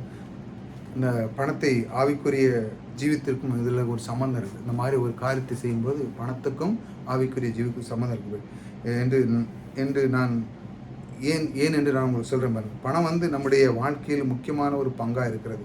பாருங்கள், நம்முடைய வாழ்க்கையில் நிறைய உழைக்கிறோம், வாங்குகிறோம், எவ்வளோ செய்கிறோம், பிரயாசப்படுறோம், நம்ம தாளந்துகளெல்லாம் கொடுக்குறோம், வாங்குகிறோம். பாருங்கள், இந்த மாதிரி செய்கிறோம். கர்த்தர் ஆசீர்வாதத்தை நம்ம மேலே கட்டளையிட அந்த செய்யும்போது அதனால் நம்முடைய சம்பாதத்தில் உண்டாகிறது நம்முடைய உழைத்து நம்முடைய அறிவு இதெல்லாம் நம்ம பயன்படுத்துகிறோம். பாருங்கள், கொடுக்குறோம். ஏன் கொடுக்குறோம்? அதுலேருந்து வருமானம் வருது, நம்ம பிள்ளைகள் ஃபீஸ் கட்டுறோம், அதை கட்டுறோம், எல்லாமே செய்கிறோம், நிறைய காரியங்களை செய்கிறாங்க. பாருங்கள், இந்த மாதிரி காரியங்கள் செய்து இது ரொம்ப முக்கியமான காரியம் அல்லவா? இதெல்லாம் நமக்கு தேவன் அதை கொடுக்குறார். இந்த மாதிரி அவர் கட்டளை எடுக்கிறார். இந்த மாதிரி அவர் பலத்தை அந்த மாதிரி செய்கிற அந்த தாளந்துகளெல்லாம் நம்ம ஒரு வேலையில் தெரிவிக்கும் பொழுது இது தேவன் தான் ஆசீர்வாதத்தை கொடுக்குறார். இந்த ஞானத்தையும் அறிவியலை யார் கொடுக்குறார்? தேவன் தான். இதை ஒரு மனிதன் புரிந்து கொள்ள வேண்டும் என்று தான் தேவன் இவ்வளவு 20% வேத வசனத்தில் இந்த பைபிளை பற்றி இந்த பணத்தை பற்றி சொல்லுகிறது என்றால் இந்த மாதிரி காரியத்தை நீ புரிந்து சொல்ல வேண்டும் என்று தான். இப்படி சொன்னாதான் நீ பொருளாதாரத்தை செலுத்தியிருப்பாய். ஓம் பிரயாசத்தில் அல்ல, அவர் எனக்கு ஞானத்தை கொடுத்திருக்கிறார், அவர் தான் என்னை ஐஸ்வர்யம் ஆக்கியிருக்கிறார், அவர் தான் என் கையிட்ட காரியங்களை பலன் அவர் எனக்கு கொடுத்துருக்கு. இப்படிப்பட்ட வார்த்தை இந்த லாங்குவேஜ் எடுத்து நீங்கள் சொல்லணும். அவர் ஐஸ்வர்யத்தை சம்பாதிக்கிற எனக்கு பலனை கொடுத்திருக்கிறார். இந்த மாதிரி வார்த்தைகளை பாருங்கள், எடுத்து சொல்லணும். முக்கியமாக காரியத்தை தேவனுடைய சமூகத்தில் நம்ம வைக்கிறோம். பாருங்கள், நம்ம சொல்லுகிறோம், நான் ஒரு நேரத்தில் நான் கஷ்டத்தில் இருந்தேன். பாருங்கள், இந்த மாதிரி ஏற்கனவே அதில் போட்டுக்கலாம், கஷ்டத்தில் இருந்தேன், அப்படி இருந்தேன், இப்படி இருந்தேன், பாவத்தில் இருந்தேன், ரட்சிக்கப்படாமல் இருந்தேன், தேவன் அதிலிருந்து மீட்டு கொண்டு வந்தார் அப்படிலாம் சொல்லியிருக்கலாம். மீட்டு கொண்டார், என்னை விடுதலை ஆக்கிறார் என்பதை மறுபடியும் அவன் சொன்னார். அவன் அதில் போட்டுருக்கலாம், பாலும் தேனும் ஓடுகிற அந்த தேசத்திலே கொண்டு வந்து என்னை நிறுத்தினார் என்று சொல்லி பாருங்கள். இந்த மாதிரி கஷ்டத்தில் இருக்கிற இதிலிருந்து விடுதலை ஆக்கி கொண்டு வர பணம் ஆவிக்குரிய சர்ஜரியில் என்று சொல்கிற ஆட்களை பார்த்தீங்கன்னா, ஏனென்றால் அநேகமாக அவர்கள் இந்த ஆவிக்குரிய சர்ஜரி என்ன தசம்பாகம் கொடுப்பாங்க. ஆனால் அதை ஏன் அது சரியாக அவங்க புரிந்து கொள்வதில்லை. ஏன் கொண்டு வருகிறோம், ஏன் அதை செலுத்துகிறோம் என்று அவர்கள் புரிவதில்லை. ஏனென்றால் அதை சம்பாதிக்கிற பலனை அவர் கொடுத்திருக்கிறார் என்று அதை அறிந்து கொள்வதில்லை. நான் என் பிரயாசத்தில் தான் நான் கொடுக்க போகிறேன் அப்படின்னு ஒரு மனிதன் அதை புரிந்து கொள்கிறான். அதனால தான் அவன் பிரச்சனையில் மாட்டிக்கிட்டான். இல்லை, இது எல்லாமே அவருடையது. நான் இன்னைக்கு சம்பாதிக்கிறேன்னா இன்னைக்கு மாதம் லாஸ்ட்டில் வருதுன்னா இது என்னுடைய பலன் அல்ல, அவருடைய பலன். இப்படி சொல்லி பார்க்கணும். நீங்கள் ஒரு மாதங்களாக சொல்லுங்கள். உங்களுக்கு சம்பளம் வந்த உடனே நீங்கள் கையில் வச்சு, இல்லை நீங்கள் இப்போல்லாம் ஏடிஎம்லேருந்து பணத்தை எடுத்து கொஞ்சமாதிரி எடுத்து சொல்லுங்கள். இந்த சம்பாதிக்கிற கொடுக்குற பணம், இந்த தந்த பணம் எல்லாம் நீங்கள் தந்த டேடி. ஆகையால் என்னுடைய பிரயாசத்தில் நீங்கள் தந்த ஞானம், நீங்கள் தந்த அறிவு, நீங்கள் தந்த கிருபை, நீங்கள் தந்த அந்த பலன், இதெல்லாம் உம்மிடத்திலிருந்து வந்தது. இந்த ஐஸ்வர்யம் எல்லாம் நீர் கொடுத்தது. ஐஸ்வர்யத்தை சம்பாதிக்கிற பலன் கொடுத்தவர் நீரே என்று சொல்லி பாருங்க. உங்களுடைய சம்பளம் உயர்ந்துக்கிட்டே போகும். உங்களுடைய ஞானம், அறிவு எல்லாம் அதிகமாக இருக்கும். ஏனென்றால் தேவன் இதைத்தான் விரும்புகிறார். இப்படி தசம்பாகம் காணிக்கலாம் சிலவங்க புரிஞ்சு கொள்ளவில்லை. ஆனால் நான் சொல்லுகிறேன், ஆனால் அதை குறித்து சரியாக புரிந்து கொஞ்சம் அவங்க கிடையாது, சரியாக புரிஞ்சு, ஆனால் சரியான அறிவு கிடையாது. சிலவங்க இதை செலுத்துறேன்னா சபையில் திட்டுவாங்க, வாங்குவாங்க, இப்படிப்பட்ட இதெல்லாம் யோசிக்கிறாங்க பாருங்க. வேதம் என்ன சொல்லுகிறது என்று அறிந்து கொள்ள வேண்டும். செலுத்துகிறது என்றால் என்ன? ஆராதனைக்கு ஒரு பங்கா இருக்குது. நம்ம கொடுக்குறோன்னா ஒரு ஆராதனைக்கு அது ஒரு பங்கா இருக்கிறப்பாங்க. செலுத்துகிறவர்களாக இருப்பாங்க. அதனால் அது முக்கியமில்லை. இந்த மாதிரி அது முக்கியமில்லைன்னு சொல்லுவாங்க பாருங்க. இந்த மாதிரி ஆவிக்குரிய சப்ஜெக்ட் இல்லைன்னு சொல்லுவாங்க. இதெல்லாம் பேசக்கூடாது, சபையில் இதெல்லாம் பொதிக்க வேண்டாம், எப்படி எடுத்துக்கொண்டு வர வேண்டும், எப்படி ஆராதிக்க வேண்டும், எப்படி கர்த்தரை நன்றி செலுத்த வேண்டும், எப்படி மீட்பை எண்ணி பார்க்க வேண்டும், இதெல்லாம் நம்ம எண்ணி பார்க்க வேண்டும். சில பேர் இப்படி சொல்லுவாங்க, இதெல்லாம் செய்யக்கூடாதுன்னு சொல்லி. எண்ணி பார்க்க வேண்டும். கர்த்தருடைய கிருபை எண்ணி பார்க்க வேண்டும். கர்த்தருடைய அனுக்கிரகத்தை நாம் எண்ணி பார்க்க வேண்டும். கர்த்தருடைய அன்பை எண்ணி பார்க்க வேண்டும். கர்த்தருடைய ரட்சிப்பை எண்ணி பார்க்க வேண்டும். கர்த்தாவே என்று நான் நன்றி சொல்லி இதை செலுத்த வேண்டும் என்று வேதவசனம் சொல்லுகிறது. கர்த்தாவே, நான் இதெல்லாம் உம்முடைய கரத்திலிருந்து வாங்கினதெல்லாம் உமக்கு நன்றி செலுத்துகிறேன் என்று சொல்லி நன்றியோடு செலுத்த வேண்டும். செலுத்த வேண்டும் வேதவசனம் சொல்லுகிறது. இதை யோசிக்கிறீர்களா? ஆவிக்குரிய சப்ஜெக்டில் என்று சொல்லுகிறார்கள். இது ஆவிக்குரிய சப்ஜெக்ட் தான். இதை நாம் சரியாக எடுத்துக்கொண்டு வந்து சரியாக விதத்திலே செய்யணும். இது சரியாக செய்ய வேண்டும். சிலர் கோயிலுக்கு வருவது ஏதோ கொடுத்து வாங்கணும், ஏதோ கொடுப்போம் வாங்கணும் அப்படின்னு இருக்காங்க. சரி, ஏதோ கரண்ட் பில்லு கட்டுறதுக்கு ஆளுக்கு வேலைக்கு, அப்படி இல்லை. நீங்கள் கொடுக்கறது பாருங்க, வேதவசனம் சொல்கிறது, நீங்கள் கொடுக்கும்போது உங்களுக்கு தேவனுக்குள்ள ஒரு உறவு. அதாவது நீங்கள் மற்றதை கவனிக்க, நீங்களும் உங்களுக்கு உள்ள அந்த உறவை தேவன் பார்க்கிறார். அதை எப்படி அவன் செய்கிறான், எப்படி அதை கையாளுகிறான் என்று சொல்லி அதை பார்க்கிறார் பாருங்க. கொஞ்சம் உங்களுக்கு தேவனுக்குள்ள அந்த உறவு என்று காண்கிறது. நீ எவ்வளவு நன்றியாக இருக்கிறார், கர்த்தர் எப்படி எண்ணி பார்க்கிறீர்கள், எவ்வளவு கர்த்தருடைய ஆசீர்வாதம், அனுக்கிரகம் கர்த்தருக்கு எவ்வளவு நன்றியாக இருக்கிறது என்பதை வெளிப்படுத்தக்கூடிய இருக்குது. இது ஒரு ஆவிக்குரிய காரியமாக இருக்கிறது. பணம் அதற்காகத்தான் இது வேத வசனம் பாருங்க 20% இதை பற்றி போதிக்கிறது. இதை பற்றி நீங்கள் அறிந்து கொள்ள வேண்டும். கர்த்தரிடம் கொண்டு வர வேண்டும். நினைவு கூற வேண்டும். இதை நிறைவு கூற வேண்டும். நன்றி செலுத்த வேண்டும். இதான் அடிக்கடி நான் உங்களுக்கு சொல்லிட்டு இருக்கேன். நன்றி செலுத்த வேண்டும். சந்தோஷப்பட வேண்டும். இது ஆவிக்குரிய காரியம் இல்லையா? ஆவிக்குரிய காரியம். அதனால தான் போதிக்கிறேன். இந்த மாதிரி காரியத்தில் கொண்டு வரும்போது உங்களுடைய உள்ளம் மகிழ வேண்டும். தேவனோடு இந்த உறவை நீங்கள் பார்ப்பீங்க. அதில் அடுத்தால பாருங்கள், பணத்தை பற்றி சில எச்சரிக்கைகளை நான் சொல்லிடுவேன் பாருங்கள். 1 தீமோத்தேயு 6:10 சொல்லுது பணம் என்ன சொல்லியிருக்கு. 1 தீமோத்தேயு 6 பணம் தீமை என்று சொல்லியிருக்கலாம். திரும்ப உங்களுக்கு வாசிக்கிறேன். 1 தீமோத்தேயு 6:10 பணம் ஆசை எல்லா தீமைக்கும் நேராக இருக்குது.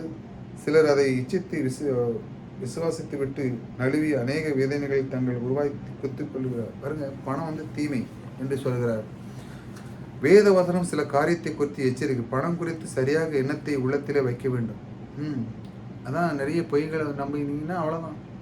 ஏற்கனவே நான் உங்களுக்கு சொல்லியிருக்கேன், பொய்களை நம்பக்கூடாது. பணம் தீமை அல்ல, பண ஆசைதான் தீமை. அது ஒரு பெரிய ஒரு தொடர் அதில் போட்டிருக்கேன் ஒரு நாள். நீங்கள் அதை பாருங்கள், உங்களுக்கு அது தெரியும். அழகாக சொல்லியிருக்கேன். அதை நீங்கள் பார்த்தீங்கன்னா அதில் நீங்கள் பண ஆசை பணம் தீமை இல்லை, பண ஆசை தான் தீமை. அதை பற்றி நிறைய அதில் எக்ஸ்பிளைன் பண்ணியிருக்கேன். நீங்கள் அதை போன 2-3 வீடியோக்கு முன்பாக நீங்கள் பார்த்தீங்கன்னா உங்களுக்கு புரியும்.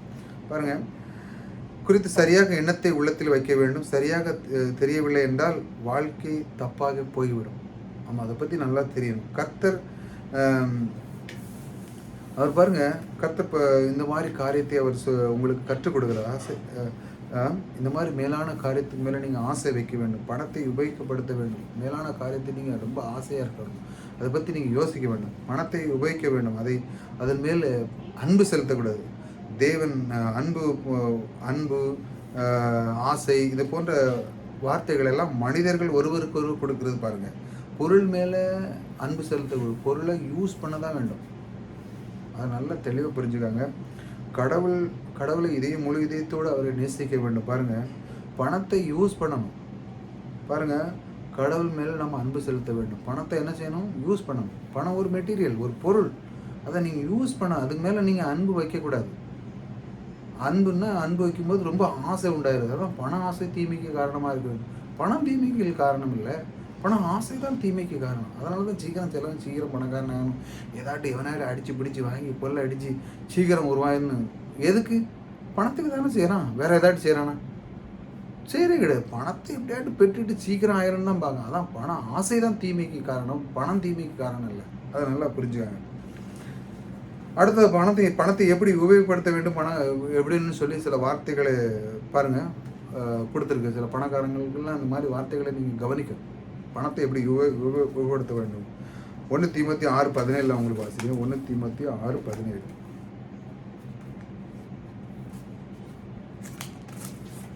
1 தீமோத்தேயு 6:17 என்ன கொடுத்துருக்கு?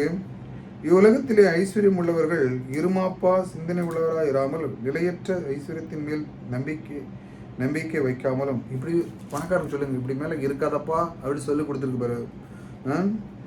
இந்த ஐஸ்வர்யம் உள்ளவர் இருமாப்பா சிந்தனைலாம் இருக்கக்கூடாதுன்னு சொல்லியிருப்பாரு. ஐஸ்வர்யம் மேல் நம்பிக்கை வைக்காமல், அது மேலே நீங்கள் நம்பிக்கை கிடையாது. நாம் அனுபவிக்கிறதுக்கு சகல விதமான நன்மைகள் நமக்கு சம்பூர்ணமாக கொடுக்குற ஜீவனுள்ள தேவன் மேல் நம்பிக்கை வைக்க வேண்டும். பணம் தான் எனக்கு எல்லாம் செய்ய போகிறதுன்னு இல்லை, கர்த்தர் தான் உங்களுக்கு வழி நடத்த முடியும். அதன் மேலே நம்பிக்கை வைக்க வேண்டும் என்று பைபிள் எவ்வளோ அழகாக சொல்லிக் கொடுக்க பாருங்க. மேலும் நம்பிக்கை வைக்க வேண்டும். இந்த மாதிரி காரியத்தில் நீங்கள் கவனமாக இருக்கணும் பாருங்கள். அடுத்த வசனம் 18 சொல்லுது, நன்மை செய்யும் நற்கிரியும் ஐஸ்வர்யவான்களையும் தாராளமாய் கொடுக்கிறவர்களுக்கு உதாரணம் உள்ளவர்களாக இருக்கவும். இந்த மாதிரி கொடுத்துருக்கும். நன்மை செய்யவும் நன்றி கிரியைகளே ஐஸ்வர்யமானாலும் தாராளம். இந்த மாதிரி நன்மை இதெல்லாம் செய்யறதுக்கு தான் உங்களுக்கு இந்த மாதிரி காரியங்களை நீங்கள் கற்றுக்கொள்ள வேண்டும் என்ற இருமாப்பு. சிலவங்களுக்கு கொஞ்சம் பணம் வந்தாலே இருமாப்பு வந்துடும். நான் பெரிய ஆள், நீ பெரிய ஆள், நீ என்னடா போடா அப்படிங்கிறது. மனுஷனை மதிக்கிறதே கிடையாது, மனுஷன் மேலே அன்பு வைக்கிறது கிடையாது. அது மேலே அன்பு வச்சுக்கிட்டு பிறகு தப்பான இதெல்லாம் போகும், பிறகு வாங்கி கட்டிட்டு இருப்பாங்க. அதை நீங்கள் நிறைய பார்த்துருப்பீங்க. அடுத்தல அனுபவிக்க ஆவிக்குரிய காரியம். கர்த்தர் அதற்கு அனுக்கிரகம் பண்ணுகிறார். பாருங்கள், அனுபவிக்கணும். பணத்தை அனுபவிக்கிறதுக்கு இல்லைன்னா அதில் ஒன்றுமே இல்லை. பணம் அனுபவிக்கிறதுக்கு தேவன் அனுக்கிரகம் கொடுக்குறார். பாருங்கள், அந்த கர்த்தருக்கு அதை அனுக்கிரகம் பண்ணுகிறார். அடுத்தது கொடுக்கறத பற்றி எப்பேர் பெற்ற ஆசீர்வாதம் இருக்கிறது என்பதை பற்றி நிறைய இடங்கள் இருக்கிறது வேத வசனத்தில். பாருங்கள், மல்கியா 3:10 சொல்லியிருக்கிறது. இவையெல்லாம் வாக்கு தத்துவங்கள். இந்த மாதிரி மல்கியா 3:10 நீங்கள் பார்த்தீங்கன்னா அதெல்லாம் வாக்கு தத்துவங்கள். அதை வேணால் உங்களுக்கு ஒரு தடவை வாசி காமிக்கிறேன். மல்கியா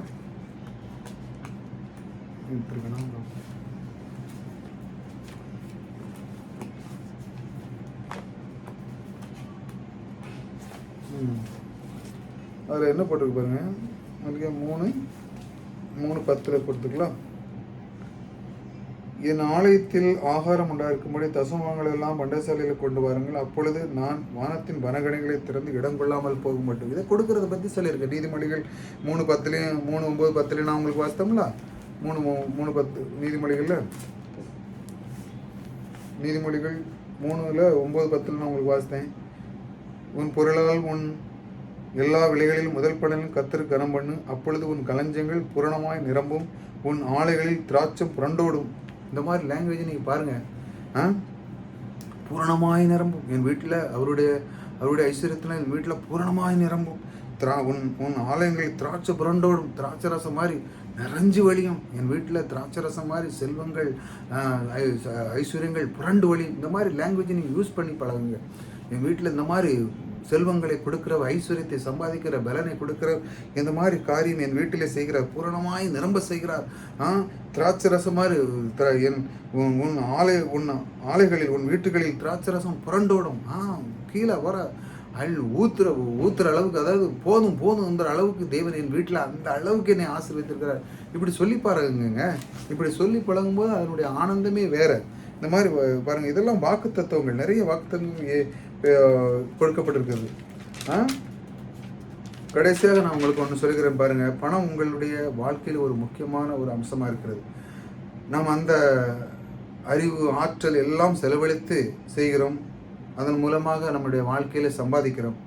அந்த வேலையிலிருந்து அந்த வேலையை நம்ம கர்த்தர் ஆசீர்வதிக்கிறார். இந்த மாதிரி காரியங்கள் நிறைய நம்ம பார்த்தோம் பாருங்கள்.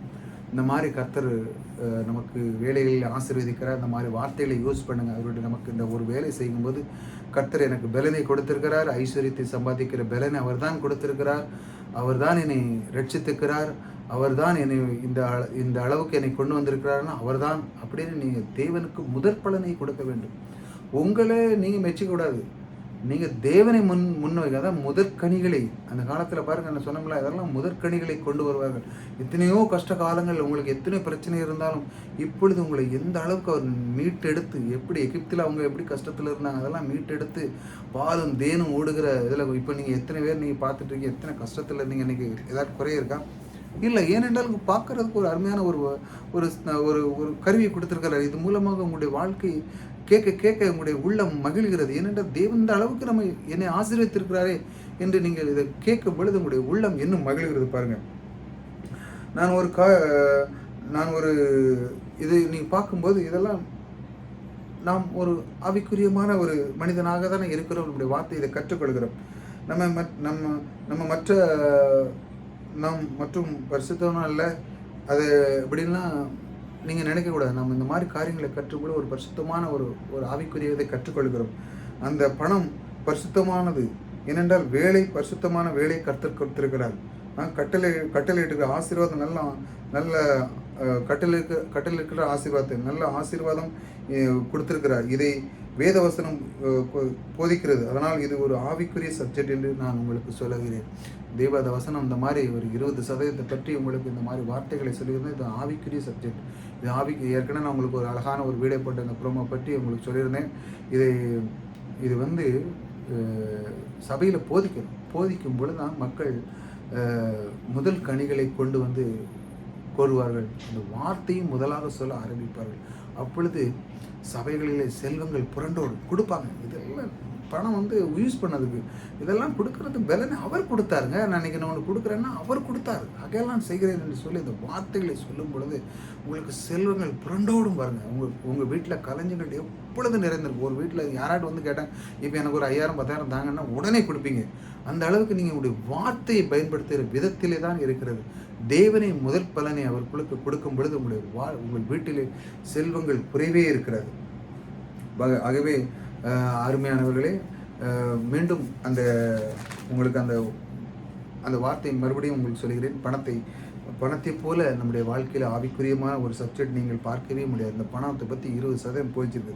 ஏனென்றால் பணம் மனிதனுக்கு ரொம்ப முக்கியமாக இருக்கிறது இல்லையா? அதை ஒரு மனிதன் எப்படி சம்பாதிக்கிறான், எப்படி செலவு செய்கிறான், எப்படி கொடுக்கிறான், அதை எப்படி அதை எப்படி அணுகுமுறை வைத்திருக்கிறான், அவன் வாழ்க்கையை பார்க்கும்போது அவனுடைய வாழ்க்கையை பார்க்க அவன் எவ்வளவு ஆவிக்குரியன் என்பது நிச்சயமாக விளங்குகிறது. அதை எப்படி அணுகுமுறை செய்கிறான்னு சொன்னாலே நான் சொல்கிறேன், அது ஆவிக்குரிய. இந்த மாதிரி செய்யும்போது அது ஆவிக்குரிய சப்ஜெக்ட் தான். அதைத்தான் நாம் அதிகமாக பேச வேண்டும். இந்த மாதிரி காரியத்தை அதிகமாக சபையில் பேச வேண்டும். ஏனென்றால் மனிதன் பணத்தை என்ன பண்ணுகிறான் என்பதை பார்த்தாலே, ஒரு மனுஷன் பணத்தை என்ன செய்கிறான், அவன் என்னத்துக்கு செலவு செய்கிறான், குடும்பத்துக்கு செய்தானா, இல்லை ஊதாரித்தனமாக செய்தானா, இல்லை என்ன செய்கிறான், அதை பார்த்தாலே சிலவங்க பார்த்தீங்கன்னா என்ன அழகாக குடும்பம் நடத்தினா பாரு, அழகாக செய்கிறான் பாரு. அது ஒரு ஆவிக்குரியமான ஒரு காரியம் தாங்க. குடும்பத்தை சரியாக செய்து ஒரு ஆவிக்குரிய காரியம் தான். சரியாக பிள்ளைகளை படிக்க வச்சு சரியான விதத்தில் எல்லாம் செய்து ஒரு ஆவிக்குரியான தான். அதை பார்த்தாலே அவன் எவ்வளோ ஆவிக்குரியன் என்பது விளங்கி வருது. இந்த மாதிரி காரியத்தை நாம் தொடர்ந்து கேட்போம். புதிதாக வந்தவங்க சப்ஸ்கிரைப் பண்ணிச்சாங்க. கர்த்தர் இந்த மாதிரி ஆவிக்குரியமான இந்த காரியத்தை சபையில் போதிக்க வேண்டும். போதிக்கக்கூடாதா அப்படின்னு நீங்கள் நினைக்கக்கூடாது. போதிக்கணும். இப்படி கேட்கும் பொழுது உங்களுடைய உள்ளம் எவ்வளோ மகிழ்ச்சியாக இருக்கிறது பாருங்கள். இந்த மாதிரி பணத்தை ஒரு மனிதன் சரியாக கையாளும் போது அவன் ஆவிக்குரியவனான விஷயத்தில் இருக்கிறான். இதை நாம் தொடர்ந்து கேட்போம். இதை கேட்க கேட்க உங்களுடைய வாழ்க்கையிலே பொருளாதாரம் நிலைமை இன்னும் அதிகமான வந்து உங்களுடைய வாழ்க்கையில குறைவே இருக்கிறது. நீங்கள் எதை எல்லாத்தையும் நீங்கள் அனுபவிக்க, சந்தோஷமாக இருக்க, சமாதானத்தோடு இருக்க, அந்த பணத்தை வைத்து அனுபவிக்க அனுக்கிரகத்தை தருகிற தேவன் உங்களோடு கூட இருக்கிறார். கர்த்தர் உங்களை ஆசீர்வதிக்கிறார்.